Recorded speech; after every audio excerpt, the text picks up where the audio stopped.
25 मई से शुरू हो रहा है नौ तपा, यानी साल के 9 सबसे खतरनाक दिन। और चरक संहिता कहते हैं 9 दिनों में सूरज आपके शरीर की वाइटल एनर्जी को सबसे तेजी से खींचता है। साथ ही 5 गलतियां जो आप इन दिनों में करते हो और सोचते हो कि सही कर रहे हो, और 5वीं गलती सबसे चौंकाने वाली है। तो रुकना नहीं, इस वीडियो को पूरा एंड तक देखें, साथ ही वीडियो को लाइक करके फॉलो जरूर कर लीजिए। तो अष्टांग हृदयम में एक श्लोक है, आदानाम च तदा दत्ते त्रिनाम प्रतिदिनम बलम, यानी अदान काल यानी उत्तरायण में सूर्य हर दिन आपके बल यानी वाइटल एनर्जी को खींचता है, और ग्रीष्म यानी गर्मी इस आदान काल का सबसे तीव्र फेज है। और नौ तपा ग्रीष्म का सबसे पीक पॉइंट। जब सूर्य रोहिणी नक्षत्र में प्रवेश करता है तो पृथ्वी पर हीट रेडिएशन मैक्सिमम होती है, और इन 9 दिन में शरीर का रस, धातु, बल और ओजस सबसे तेजी से डिप्लीट होते हैं। और हम ये 5 गलतियां करके इसे और तेज कर देते हैं। नंबर 1, दोपहर में बाहर निकलना। देखिए, दोपहर 12 से 4 के बीच पित्त का पीक टाइम है और नौ तपा का पीक रेडिएशन भी। और चरक संहिता के अकॉर्डिंग धूप में रहना पित्त और रस धातु को जलाता है। यूवी रेडिएशन भी इस समय मैक्सिमम होती है। वहीं स्किन से विटामिन डी का सिंथेसिस बंद और डैमेज शुरू। कोर बॉडी टेम्परेचर बढ़ता है और लू लगती है। नंबर 2 और भी ज्यादा इंपॉर्टेंट है, यानी आइस कोल्ड वाटर और कोल्ड ड्रिंक्स पीना। तो गर्मी लगी, फ्रिज खोला और ठंडा पानी पी लिया। उस समय तो लगा कि रिलीफ मिला, लेकिन असल में और नुकसान हुआ। तो चरक संहिता के अकॉर्डिंग अतिशीत जल यानी ज्यादा ठंडा पानी आपकी अग्नि को सप्रेस करता है। तो आपका शरीर आइस कोल्ड वाटर को 37 डिग्री तक लेके आता है। इसमें एक्स्ट्रा एनर्जी लगती है और थकान और बढ़ती है। और कोल्ड ड्रिंक तो और भी ज्यादा डेंजरस है, क्योंकि हाई शुगर कंटेंट है, जिसकी वजह से ऑस्मोटिक इंबैलेंस होगा और साथ साथ डिहाइड्रेशन भी। तो बेस्ट चॉइस क्या है? मिट्टी के घड़े का पानी, नारियल पानी या फिर छाछ। नंबर 3 वो गलती है जो आप हेल्दी समझ के करते हो, यानी हैवी एक्सरसाइज करना। लेकिन एक्सरसाइज तो हेल्दी है, रोज करनी चाहिए, परंतु नौ तपा में ये सोच गलत है, क्योंकि चरक संहिता में अति व्यायाम इस ऋतु में सख्त मना है। क्योंकि अदान काल में बल यानी स्ट्रेंथ पहले से कम है, और हैवी एक्सरसाइज से ओजस और बल दोनों और कम होंगे। तो कोशिश करें सुबह 6 से 7 बजे तक अपना अभ्यास कर लें, जैसे योग, शीतली प्राणायाम इत्यादि। यहीं पे नंबर 2 वो गलती है जो आपसे रात में होती है, यानी रात को देर तक जागना। रात को गर्मी में नींद नहीं आती तो फोन देखते हैं, और ये नौ तपा में बहुत बड़ी भूल है। चरक संहिता कहती है रात्रि जागरण, रात को जागने से वात और पित्त दोनों एग्रीवेट होते हैं,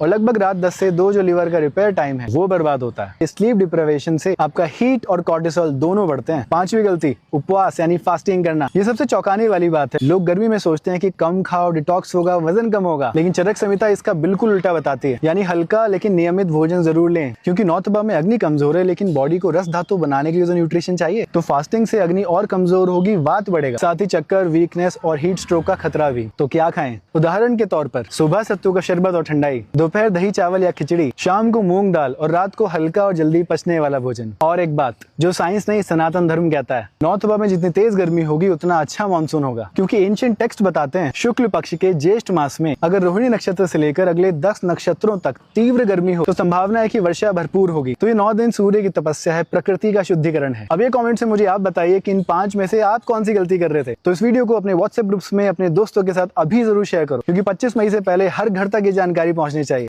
धन्यवाद। राधे राधे।